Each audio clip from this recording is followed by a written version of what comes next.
प्रत्येक बातमीतील घटनेच्या वास्तविकतेची तुलना थेट पाहत रहा चांगली अपडेट। जत पासून काही अंतरावर कोंबडी वाहतूक करणाऱ्या ट्रकने दुसऱ्या एका ट्रकला धडक दिल्याने अपघात झाला।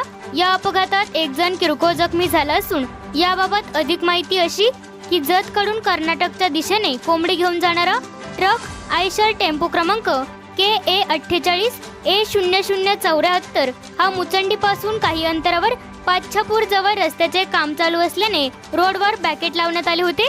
या कोंबडी घेऊन जाणाऱ्या ट्रकचा वेग असल्याने या बॅरिकेडला ओव्हरटेक करून पुढे जात असताना चालकास गाडी कंट्रोल न झाल्याने समोरून येणाऱ्या ट्रक क्रमांक 16 CD 8886 ला धडक देऊन आयशर चालक किरकोळ जखमी झाला आहे। मुस्ताक सादिक मकानदार वय वर्ष 35 राहणार रबकवी विजापूर असे जखमी चालकाचे नाव आहे।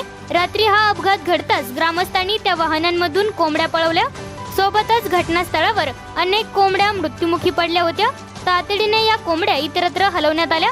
घटनेची माहिती मिळताच PSI Shirsat, head constable Todkar, police निरीक्षक Zambre, police constable Jadhav, police constable Pawar यांनी घटनास्थळी धाव घेतली।